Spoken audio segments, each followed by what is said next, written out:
Hey, I'm Hailey. And I'm Jessi. And you're listening to Personality Hire, the podcast where I would like to put this in your noodle to think about. Okay, good luck. Seeing is not believing. Believing is seeing. Because our sort of, I was mostly going with like a neuro type vibe where our brains are so powerful that just because you see something doesn't make it real, because you're taking in information all the time, and the way that you interpret it can skew any situation or anything that you're visually seeing. So sometimes it is enough just to believe what you want to see or what you think you see to make a more positive difference in your overall mental health.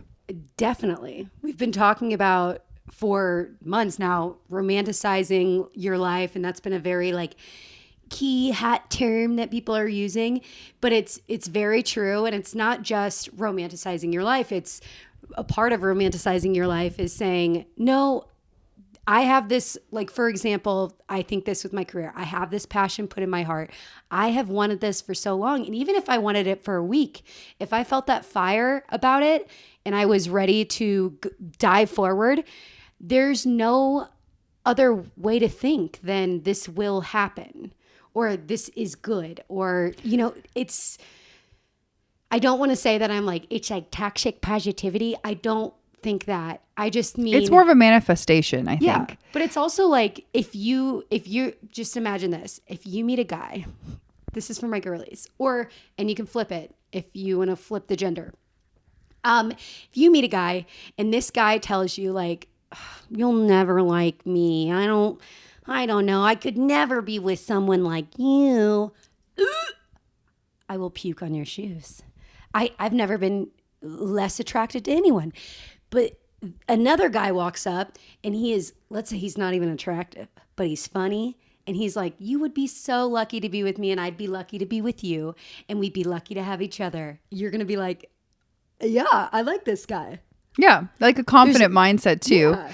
But I think too that I've been reading a lot about how powerful our brains are, and also how I forget that I have the power to treat my brain in a way that is beneficial to it, because it sometimes feels like something that I am not in control of, the way that my brain is hardwired, or the thoughts that I have, or the messages I'm sending to my body from my brain. Sometimes it feels like my brain is separate from who I am, or separate from my body as a whole. And sometimes I need to remember that the way that we treat our brains, the things that we take in and process, the way we talk to our brain, the way that we give it power, can completely change your perspective, who you are, everything for better or for worse.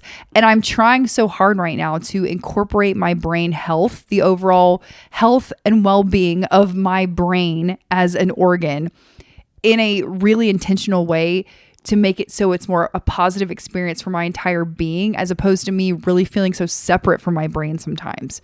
Because my brain sometimes feels like a separate person almost, because I feel like I have these overwhelming feelings or overwhelming urges or overwhelming I'm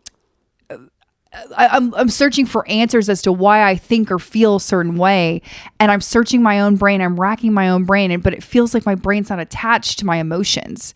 So I'm just trying to bring it all back in together, and the thought process of me knowing that what I feed into my noodle is going to benefit me has just really helped me to feel more connectedness between my emotions, my body, and my brain. Because the brain is just, it's so it's wild. Our brains are insane that we have brains. Are crazy. Also, I don't treat it well enough. I don't treat I take care of my physical health in terms of I work out and I try to eat well, but those are good for your brain too. They are, but I don't do things specifically to help train our brains, to help my girl. We should be in the gym here too. Seriously. And I don't do enough to acknowledge that my brain is such a huge part of who I am, and I have been neglecting its health. You are your brain, and your heart. But I've been neglecting it so much that sometimes I feel so separate from it. So that's a relatable feeling. I don't want to neglect my brain health any longer. Also, blaming your brain, being mad at your brain, any of that. Sometimes I think about this. I don't know. It was like 2 years ago when it was really popular, when people were passing around the video of that guy or a girl. Can't remember anything, but they were basically saying, like, put a little baby picture of you on your mirror or on your phone background to remind yourself to be gentle with yourself, because that's who you are. That's the person you're being mean to. I think about that often when I think about when I get frustrated with my own emotions or thoughts or my anxiety or anything like that. I'm like, would I feel this way if I was like looking at Scooby-Doo and she was like, I'm so frustrated, I'm mad that I'm feeling, I'm just so, and then I could get frustrated with that. Yeah. And it is frustrating because it makes you anxious. But if you really look at that person, you're like, okay, they're heated because the thing that they thought was going to happen isn't happening. How many times have I felt that feeling? And then I have grace for the child who is having a freak out over something that, we probably don't think is a big deal as a big person, but as a small person, it's huge to them. Same thing with us. Like when we get frustrated or anxious about stuff, it's because like we haven't experienced that ever. So having grace for ourselves the way we would have grace for a younger person, like a toddler, it helps so much to think of it that way. And that's a way to take care of your brain, is to have grace for it when why am I thinking these thoughts? Why am I doing this? It's in women, I think we have it 10 times worse, where we have like a monthly cycle where that affects our brain. Also, I think this is for everybody, but I think for women, it's a big deal, but your gut health is connected to your brain. I know that I've experienced that as of late. I've been really trying to do something about my gut. And then, I have been trying things and the brain fog is gone. And guess what? With that, less anxiety. It is crazy. And we've talked about it. Less anxiety, sleeping better, which that has changed my life. Being able to sleep through the night has changed my life. Prayers for all the postpartum moms. Oh my, that needs a trigger warning. Yeah. Whew, that just took me back somewhere I didn't want to go. It's a scary time. But we really we're not nice enough to our brains. And I think I've felt this a lot lately too, because I've been talking to a lot of my friends with new babies or experiencing just difficulties with pregnancy or being way far, in their mind, far out of the postpartum section, and they still feel crazy. And it's like, we just need to, you made a whole human. That's crazy, girl. You've got to be gentle with your brain. I think too, we've heard it a million times, but one thing that I am trying to do, not necessarily affirmations every day, but I do think that there's something to be said about thinking the way you want to feel, thinking about how you want to feel. How do I want to feel? What improvements do I want to experience? And then speaking that to yourself and to your brain, like speaking it. I just think that there's so much interesting information on overall brain health and how we are in complete and total control of how we can better the health of our gigantic organ in our head that is responsible for everything. Also, have you ever heard of the study where they take half the senior citizens in an old folks home and they let them just be, and then the other half they play music from their prime, whatever that means.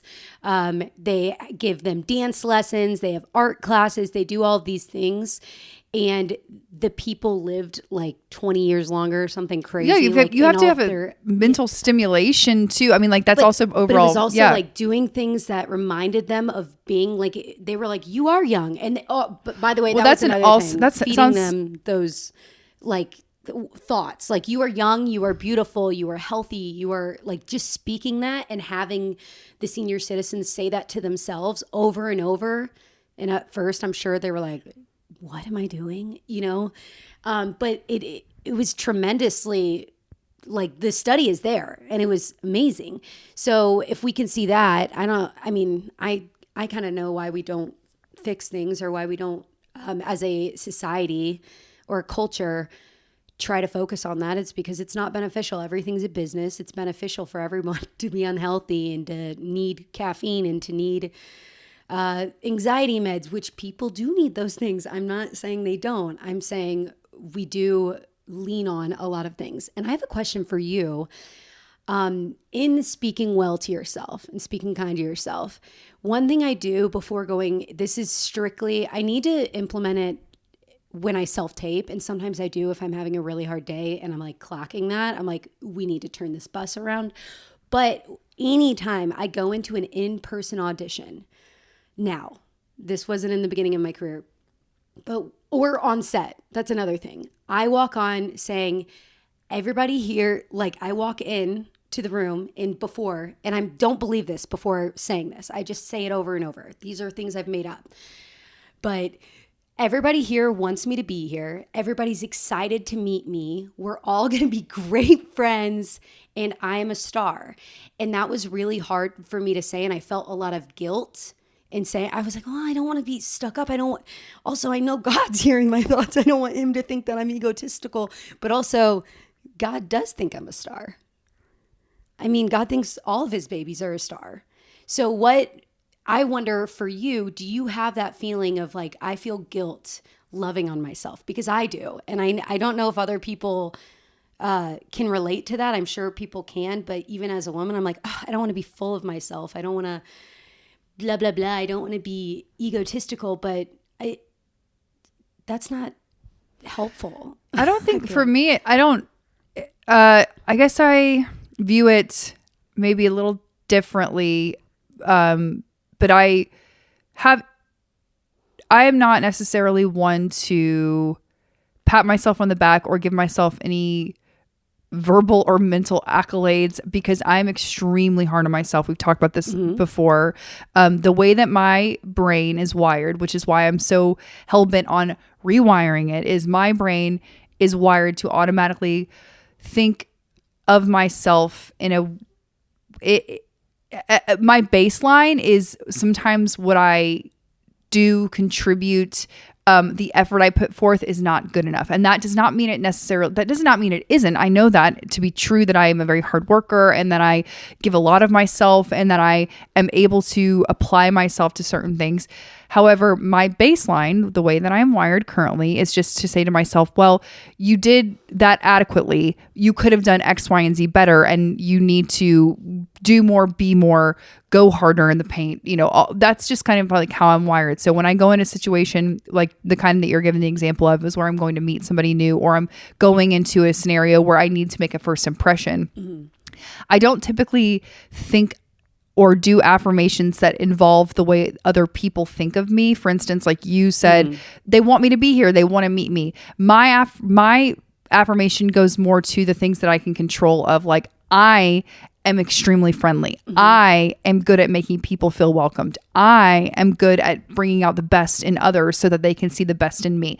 Like, that's kind of where my brain goes. So, because same thing though. But to me, question. Do you feel guilt about? Well, no. Well, to me, it's not the same, because that's the way that I'm circumventing the guilt. Because I'm not saying to myself, I'm a star, that people want to meet me, all those things. So I don't even have that guilty feeling. I've found a way to like circumvent it where I don't have to feel that feeling either, because I'm not applying who I am or my expectations of how other people are going to perceive me. I am just putting my expectations back on myself of how I'm going to make other people feel, as opposed to the inverse, if you understand what you know what I'm saying. I think when I go into a situation, I think that situation specific, I think of what the worst case scenario is in my head, is that I shouldn't be here. like imposter syndrome, and they don't want me here. They had to have me here, like, which makes no sense. So I just take the opposite of that thought. But I think the thing is what I'm asking you. And I guess no, I hear what you're saying. You're asking me if I feel guilt for loving on myself. That was your original question. And I'm answering it with, I don't feel any guilt because I don't ever do that in the way that you're saying. So it's kind of foreign to me to think about saying something nice to myself in that way, like a nice affirmation. Mm-hmm. I have a baseline of things that I know that I'm like good at, where I can say you're good at these X, Y, and Z things that I don't feel guilty out of, but I don't like, that's a very foreign thing to me. So I have never experienced a guilt from it. And I don't think that in my mind, I am like, well, I don't do that. I don't love on myself because I would feel guilty. Like, I don't think that either. I just am, again, that like wiring in my head that's not an option for me. Yeah. To go, I'm going to say that nice thing about myself. I wouldn't feel guilty. Yeah. It's just not my first inclination to do it. Like, I don't know how else to put it. It's not guilt though. It's not like a guilt, but I can't think through. I'll have to think and sit more with like what it is. Yeah. It's a hesitation because my original response or my initial response is, like, just different, like do more, work harder, be better. But like, I feel that way too. I feel the way of like, okay, if I'm going to the audition, the audition example, it's, I could have done more. I know I coached on this. I know I did this, but could have done more. I could have been skinnier. I could have been prettier. Those are the thoughts before going in, like the scary devil thoughts. Like it's, you know, all of the imposter syndrome things. And so I try to give myself, you know, the opposite of whatever that is. I tell myself the opposite of like, you are perfect. This is the way you're supposed to be here. You know, the way you are is good for this, you know, that sort of thing. And I think the guilt I feel is, I don't know. I just feel bad if I say that stuff. And I think it's because I'm working on believing it. And there are parts of it that I believe, but I think when I get thrown into a situation like that, where it's performance based, it's literally, and maybe I have a weird thing with me, because when you are selling, like you're selling yourself, like I'm the product, and the rejection kind of feels like your product isn't good enough. That's not true. It's about selecting the right product for the project. But in my mind, the like little caveman brain that I have, that I'm like, oh, I'm not good enough. Like that's what pops up for me. Is guilt in even suggesting that I am good enough. I have it, and I think you could probably relate to this too, but I do have things that I'm very confident in, which is why it's such a weird juxtaposition to that kind of like, I'm not good enough part of the brain, because there are certain things where I am extremely confident in what I can do, because I know I can deliver. So in that way, I never feel like, I guess in your example, a guilt behind it, because I'm like, well, I have a proven track record of delivering on this like specific thing that I know I can do, and I'm confident in it. And so I never feel any type of guilt or like arrogance around saying confidently, I'm good at this and I'm going to show you because I've done it before and I'll do it again. That kind of vibe.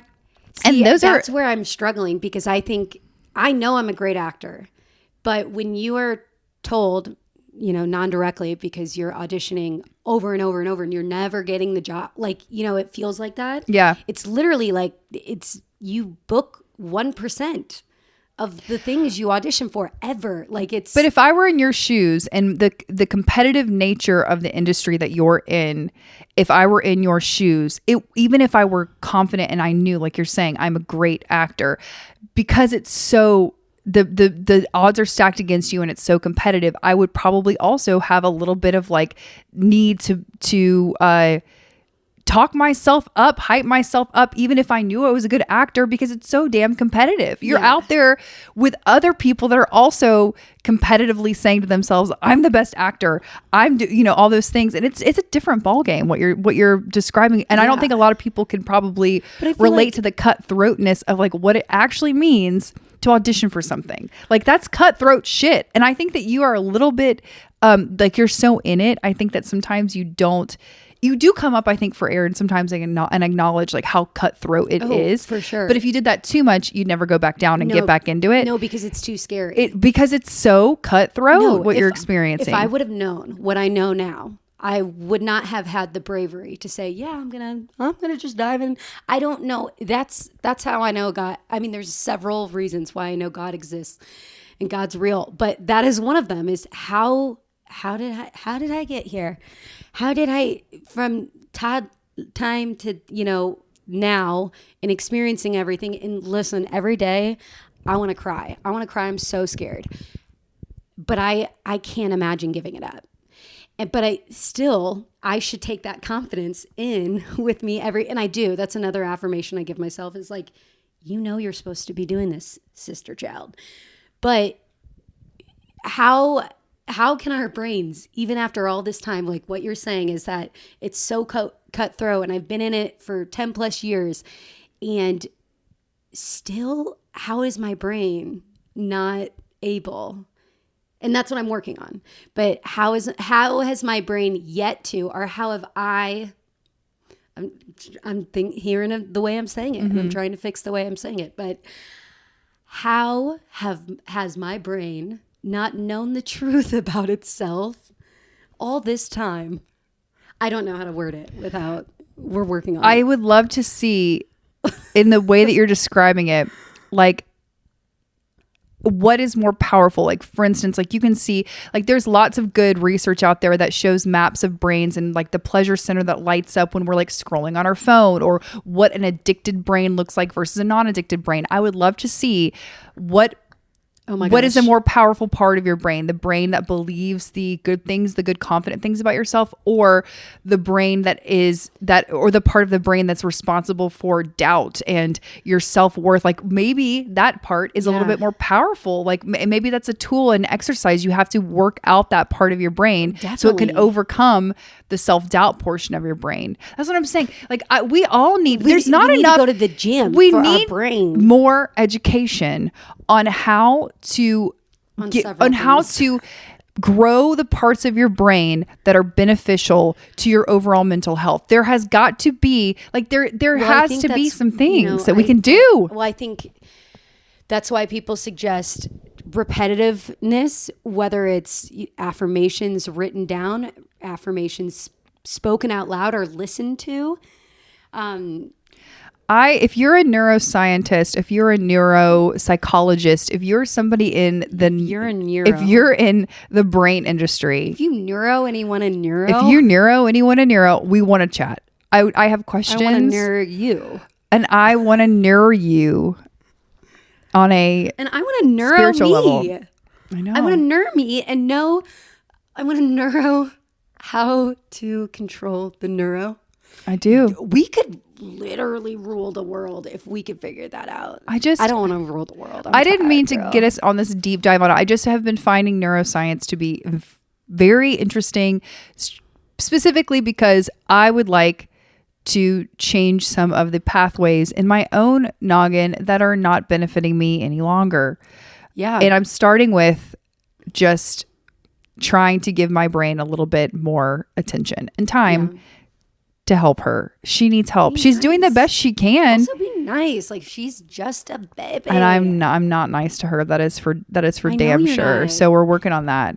I'm not nice to my girl either, but we do work on it. And I've been so much better. And it came along with romanticizing my life. I'm telling you, getting back from LA and needing to move to West Hollywood so bad after going, that has changed my life. And I have felt a difference in every aspect of my life. It really does help to romanticize your life, and it helps to romanticize your life if you are limiting opportunities for comparison of other people's lives. And Yeah. if you limit that on social media or even the people that you surround yourself with, it can really help to make you feel so satisfied with what you have around you if you're not constantly in a state of comparison. And I also am noticing today that you're romanticizing your coffee with a really cute cup. Yeah, You made yourself. I know. I told you. I bought that cup. Show the people. Look at it, guys. It's She made herself. hand-blown glass. I didn't blow it. That's what she said. She made a really lovely coffee in a beautiful glass. Like you, that's And guess what? That so coffee, it was not in one of those, the bevel. What are those called? The Breville? Breville. Yeah. It was not made in that. It was instant. It was powder coffee. Stir it up. Good for you. Was it a Nescafe? Yes, it was. Yeah. I know about Nescafe. The other thing I know about is that Hailey and I, if you're watching this on YouTube, you can see clearly that we're a candy cane today. Clearly we're a candy cane. She's in all red. I'm in some sort of a neutral fit. Twisting with you. And we are candy cane. just two girls, Candy man. one candy cane. We never talk before we see each other about what we're gonna wear. We never know. No, You never know. We used to coordinate a little bit better, but did. it's just kind of fun to see what happens. Just see what the Also, vibes. you literally said at the beginning of this podcast, you said the podcast where believing is seeing. What did you say? I said my intention, if it didn't come across, was that seeing is not always what you need to believe. But and that believing can sometimes be more important than seeing see. it. Exactly right. Yeah. Wow. Also, have you ever, and I know you have because I've sent it to you on TikTok, but we truly send each other so many videos. I'm not shocked if you don't see them all. No, I watch them. It might take me a minute, but I get to them. I get to them all. Which one? Don't love your job. Job your love. What the hell was that lady talking about? Don't shut the up. What the hell was that lady talking about? That video cracked me up. That man who said that, I don't want to say. No, it was a woman who said it. I know, but the man afterwards, he goes, Oh. don't shut the Oh. up the shut. Yeah. And I think about it almost every day now, and I just giggle that he thought to say that. Do you have any other duet that video and to say that is so funny. Do you have any other context for what that woman was on about in the original video? No, I didn't care to look because I could just tell she didn't have a job. Like she said, don't love your job. Job your love. Job your love. And I don't know what that means. Maybe work on your love. Like job up. Like, you know, something, I'm going to wife you up. Like, I'm going to job up what I love. Like, I'm going to have a passion that I love and I'm going to turn that into my job. I don't know. That's it. That's all. I'm just trying. Maybe. I'm just trying to figure it out. I'm telling you, I don't care what I'm trying to be kinder to my brain and her brain. She was feeling mixed up that day. That's okay. She was on somebody's podcast, and podcasting can be difficult. You're on the spot. Yeah. And I job my love. How You about job you? your love. I don't know what that means still. But I'm sure I job my love. I job my love. I do a lot of things that I don't need to do as well. I also- and then I find out that I'm doing them, and I think it's important for everyone to know that Hailey is fully decorated for Christmas in her condo, I'm and not it looks done yet. it looks great. It's not like done yet. it is like a very cute swirly girl, like candy coated Christmas miracle in Yes. here. It's very cute. I, again, romanticizing my life, trying so hard not to look at the water stains on my ceiling, but to look at the garland That's right.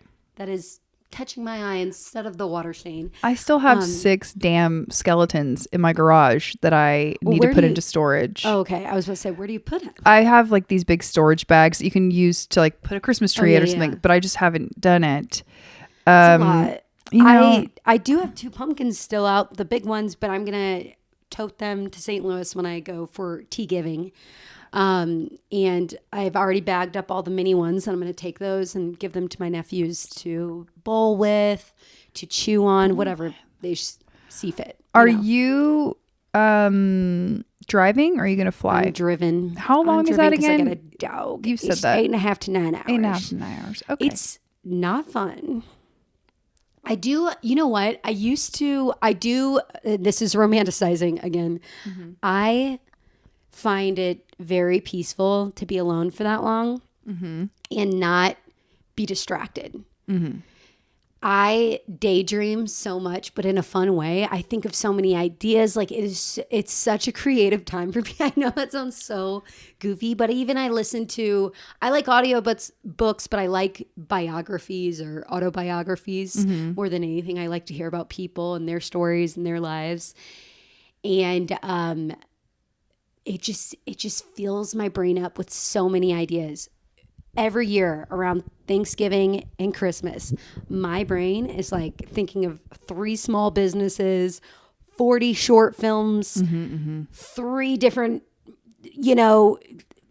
style videos I want to make in the car. Like my brain get your juices going. Yeah. You get the creative juices are flowing. Yeah. I really think that's the romantic part about having to drive back that many times in a short amount of time, is having that break from everyone and just being able to be creative, except my dog. My dog will be there. Yeah, I like to drive okay. I get sleepy. No, I don't like to drive, by the way. This is the romantic part of it. That's the one thing I like about it. I get so sleepy and I get scared. Me too. That's what I'm saying. I'm like, and this is one thing that I don't like when people tell me, I don't understand why people don't like to drive at night, or no, I don't get that. Girl. First of all, I have astigmatism. It means I can't see as clearly as I should. We're twins. Which one has the astigmatism? You'll never know.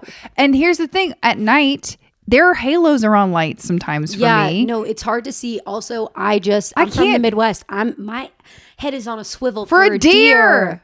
So my eyes get tired quicker at night. I get frustrated. Sometimes I think that people really nighttime. People really get up in arms about having someone declare that they don't like to drive at night. Like, yeah, I am 104 years old and I don't like to drive at night. I don't like it. I do not like it. I like to drive when it is light outside. I like to drive where I can see what's around me. And sometimes I feel like the pollution in the city really makes it even more difficult to look at night. And that's just me having a hot take. Yeah, I mean, you're not wrong. I don't like to do it, and I really think that you should understand.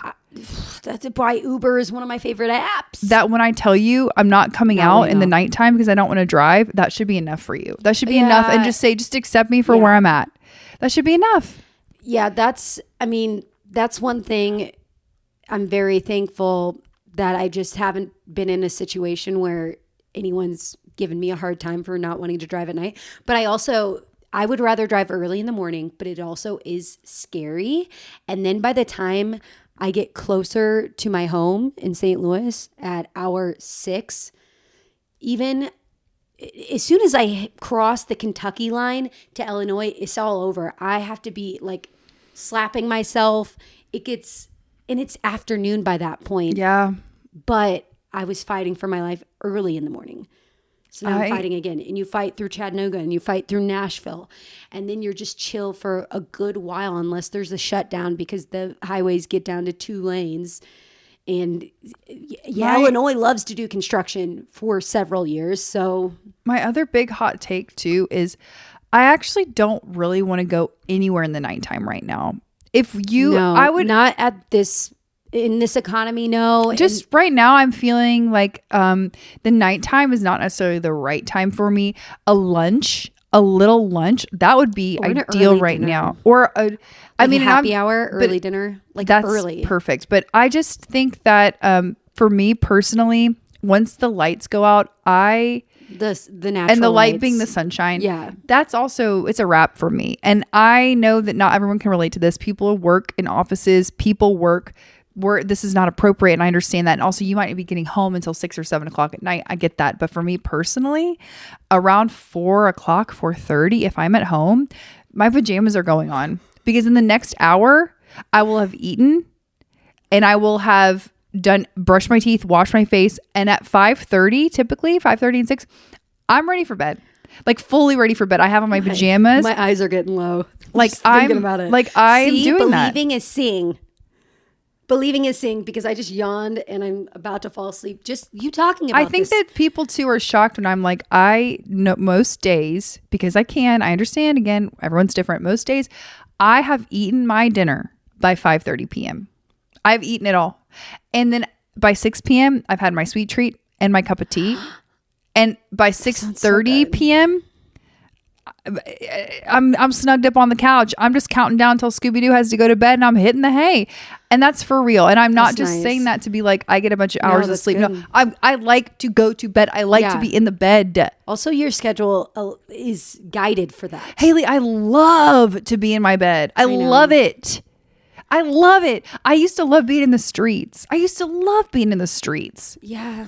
The streets were for me. They loved me too. And I can't even fathom, like, for instance, tomorrow I have a monthly mom center that I love. Like, I absolutely love it. It's with some moms from Scooby-Doo school that I love. Yeah. And now that I know it's going to be dark, I'm rallying the troops going, hey, we got to get out the door before it gets too dark out, or I'm not going to make it. So I'm rallying the troops. I'm like, we got to go have a drink beforehand because the sun can set while I'm out. But here are the rules. Yeah, the rules there's rules. You can be out and about while the sun is setting, and then I'm pretty good. Like, I'm not gonna have to like roll on home right then and there. Yeah. But if I'm leaving my house to come meet you for an adult beverage, once the sun has gone below the horizon, the chances are getting slimmer and slimmer that I'm actually gonna make it out the door. 100%. 100%. And especially that has been the rule for every weekend in the last 4 weeks. I don't know. Since I went to Seattle, I'm so tired. And if you ask me on a Saturday to drive 30 minutes at 8 o'clock or something, just know it's never going to happen. 30 minutes. Someone needs to be getting married. And at that point, I need to be there earlier than 8. And I'm going to have to be the maid of honor because that's, an 8 o'clock wedding. Anyway, all that to say, you just have to use your time management skills wisely, and you have to prioritize things. Oh my gosh, you know what I did want to talk about? Something that I had seen in the news, and also was a TikTok that I think that you and I passed to one another, was someone saying that we are protecting our peace too much to the extent that we are neglecting our village. And we sometimes need to show up for people regardless if it benefits us or not, or is something that we want to do. Like, for instance, me bitching about rolling out of bed after 8 o'clock. Like, if someone invited me to do something and they meant something to me, I just need to get over my shit and get out of bed and go show up for them, as opposed to protecting my peace and going, well, I just didn't feel like it. I am so tired. No, it's not. There's a difference. No, there is a difference. Well, also there's a medium. Difference. Like, you have to find the balance. We've got, again, like, that video was all about basically saying that we have boundaried ourselves out of community because we're holding these boundaries that we've decided are the way all the time, is the thing. But you lose community. And then there's the other part where you expect others to always be there for you. But I mean, I've had this experience. A lot of people getting married, a lot of people having babies where they're like, I need you here. But because I'm not having any events, the community doesn't feel balanced at all. However, and I've thought a lot about that. However, like any relationship, there are ebbs and flows, and there are different times in different people's lives for them to be there for you or you to be there for them. And I think a lot of times people think not just how does this benefit me by going, but also what has this person done for me? And if you think of things that way, especially if it's a friend beforehand, if you go, what have they done for me? I think that's dangerous too. And I talked about that in that video, which I sometimes do that. I go, like, if someone gets sassy with me about like not wanting to plan a dinner at 8:30 p.m., I'm like, well, they're not thinking about my schedule. I do all that stuff. And then I'm like, well, their schedule is the 8:30. But there is something to be said, though, about when you do think back on what the person has or has not done for you. And if the scale is very imbalanced. Overall, yes. You got to take that into consideration, because then that means they just ain't thinking about you the same way you're thinking about them. Or they're thinking about you in a way that is unrealistic. And that is a good boundary to hold. But I think what you and I are saying is that I think, have come to a place of laziness sometimes in these friendships and in these relationships. And there's a difference between holding a boundary that's for your health versus holding a boundary, quote, that is just out of pure laziness and not wanting to show up or get out of the house or go to the event or answer the phone or respond to the text. Like all those things, in my opinion, fall into a bucket of like the effort, the amount of effort you put in is just so important. And I think that there's certain relationships where you can see that the effort is low. And there's some people that have put in low effort across the board on many relationships, and their output of friendship is going to start getting lower. Dwindling for sure.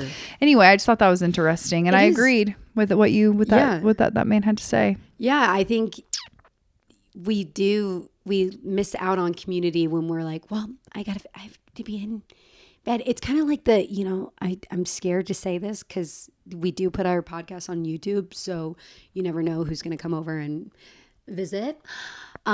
But the male loneliness epidemic, having fewer places for people to have community or to know how to build community, because we also had your village was your family. So now friends are family in this day and age because we've all moved away. Whereas a lot of people used to just born and die in the same town, so to speak, and have all the family around. I think it's more important than ever right now is to have a community and to have a village, because your family isn't going to be there because there's just not enough. Like, it's just not how it used to be. And I think obviously the way culture was set up before, that was easier to find, to have a village. Right. Because it was now the trust was built in. Yeah. Like it was like built in because you came from the same place or you had lineage with the same people, whatever. So the trust was easier. I think a lot of the loneliness that we are feeling not only is the connectedness physically, like the in real life interactions, but also the fact that there's no, our social skills are in the toilet because of the way that technology has affected our ability to make connections and the expectation we have for the connections. I think the expectation, but like our social skills, our anxiety, our crippling anxiety, and our overall mental health has,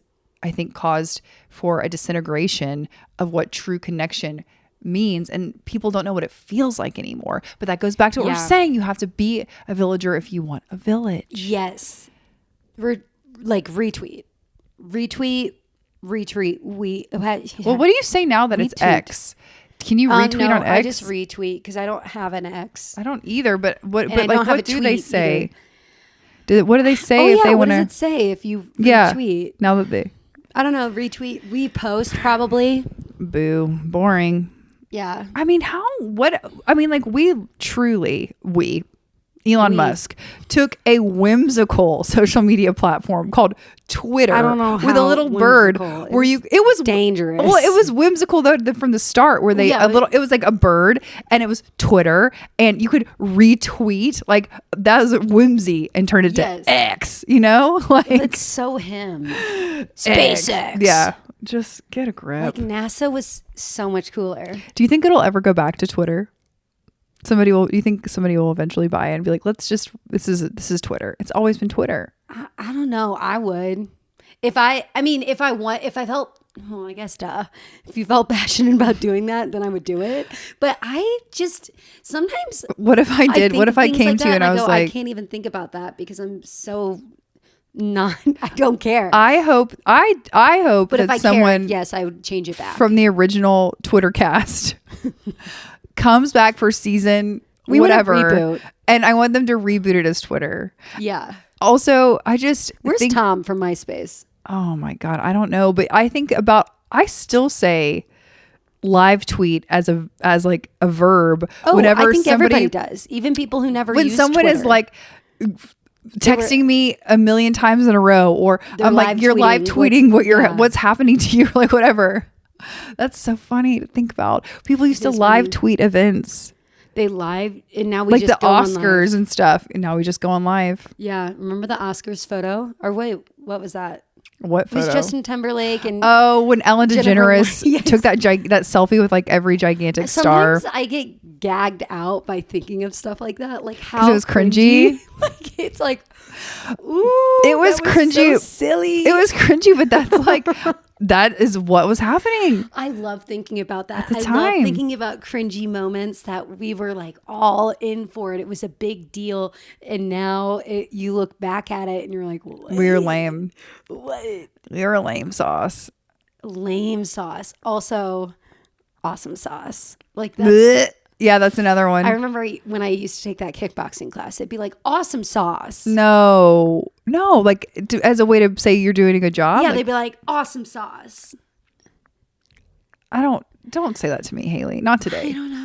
Well, it's kind of like the thing. It didn't align with everybody's personalities, all of the instructors. So I wondered if it was one of those things. And we talked about this while we were live tweeting our own lives the other day to one another. That sometimes fitness instructors have a catchphrase and they will retweet it all throughout class, so to speak. Yeah. And in your live tweet in your brain, you're actually cursing them out for saying something that isn't offensive, but they've just repeated it so many times in the class that you want to turn into a vampire. I don't know. One of those things for me, which a lot of fitness instructors do, but it depends how many times you do it. Take that knee, pull it straight to that chest, that knee. using the word that knee to that chest. I want you to curve belly button to that spine. That. Just go to a class now. You're going to hear it. I don't know why.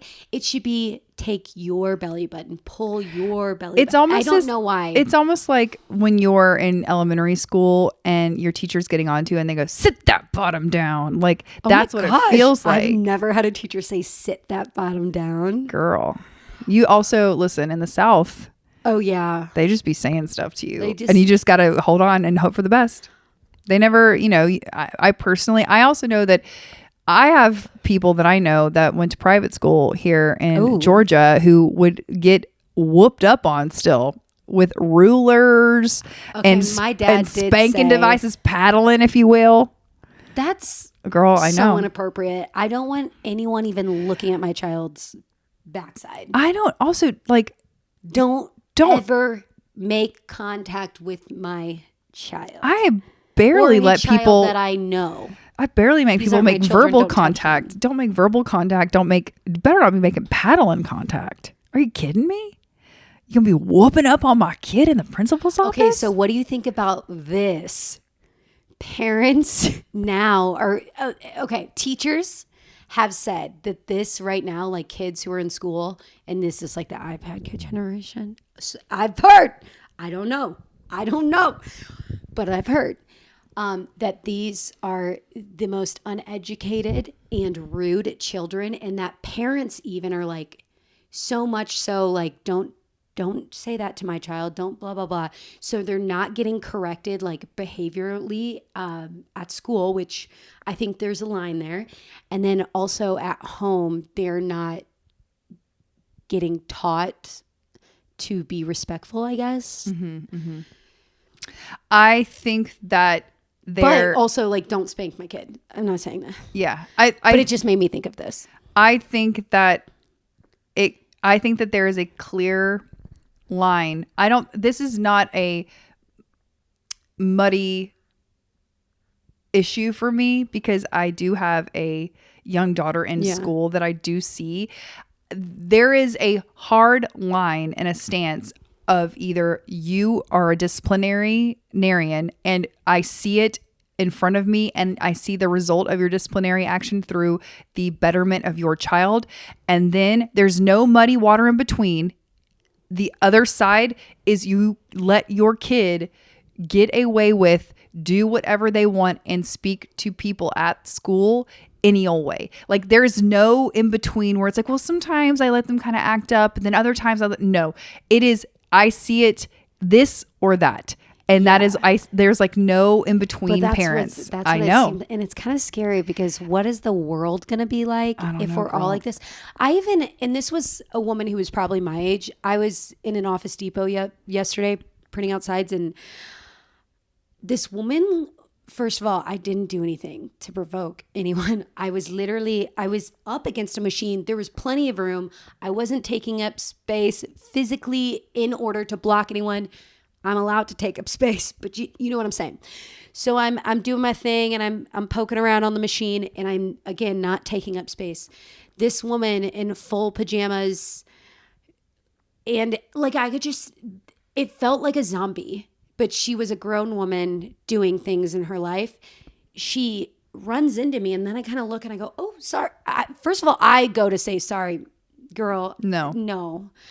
And immediately I go, wait, oh, like, just because it was my initial like response, but I turn around and she goes, "Excuse you?" No. And I go, "Did I bump into you?" And she goes, "You were in my way." And I said, "I'm deeply sorry I was in your way." I did say that. I go, "I'm deeply sorry I was in your way. Do you think you could have asked me to move?" And she goes, "You were in my way." And I was like, I'm not doing this because I needed to leave. I was on a schedule. But I literally looked at her and I was just like, oh my goodness. And Did you keep doing what you were doing though? Well, I was done. I was about to leave. So I was leaving, but I didn't want to, I could feel hostile. Yeah. You already know what I would have done. Altercate.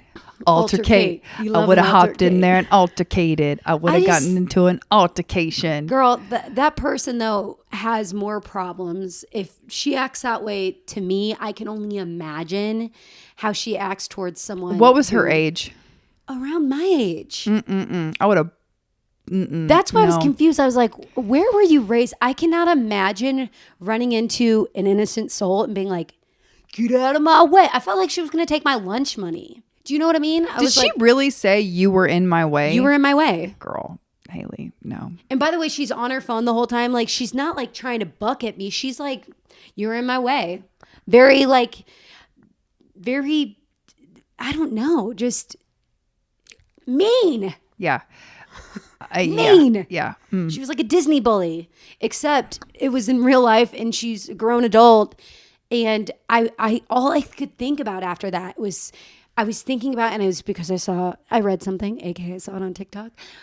I was thinking about teachers talk about children right now in school and how they act, that they're absolutely feral and can't read, and they're mean, and their parents are mean too. Their parents are like, "Why'd you give my kid an F?" And they're like, "Because they failed." And they're like, "F you." You know what I mean? Like it doesn't make sense the way people are acting. And this is obviously, you could take 3 people out of a 20-person classroom and it would rule the majority because it's so rude that you're, again, going back to your brain power, you could see it as everybody sucks. If just 3 parents and 3 kids stink out of this class, it can make you feel like your whole classroom stinks. And ruin your year. One bad apple can spoil the whole bunch. Literally. And that is from Charlie XCX, the great philosopher. Yes. She didn't say it exactly like that, but she said, "I think the apple's rotten right to the core." Oh, from all from the core. But right to the core. It's to the core. To the core. From all the... Wait, I think the apple's rotten right to the core from all the apples that have been here before. But she was saying...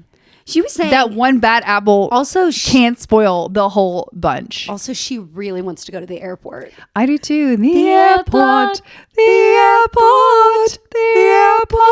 One would think she was saying the apple.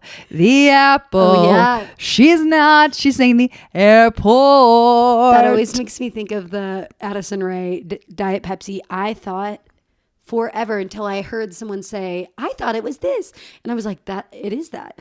When she says, "My boy's a winner, he plays the game," my lips reflect off his Costco chain. I thought he got a deal. I thought I What got a was deal on it? his ice at Costco. No, his cross gold chain, which makes so much train. more But honestly, sense. but Costco is on brand for her. Yes, well, Yeah. we're saying Diet Pepsi. Yeah. I'm like, we are naming Costco. We are like it to know it. Swipe up for 20% off. Costco. Yeah. At Costco chain. I thought he got a deal on his ice. After he got his slice of pizza and his Diet Pepsi. In his Diet Pepsi. Mm-hmm. Sitting on his lap, sipping Diet Pepsi. See what, like, we're naming things. The airport. The airport. The airport. I love her, by the way. I love everybody. Well, that's not true. And with that, I love Janine. please rate, review, subscribe. Please share this episode with a friend. This is just silly, goofy, fun time. And we hope you had a silly, goofy, fun time. And we also hope that you have a wonderful Thanksgiving coming up. And be so nice to your brain. Be nice to your brain. Especially with going home with family. Oof. Be nice to your you know. noodle and let your noodle be nice to you. Roll Tide, beat Auburn. Janine, take us home, sis. Ah.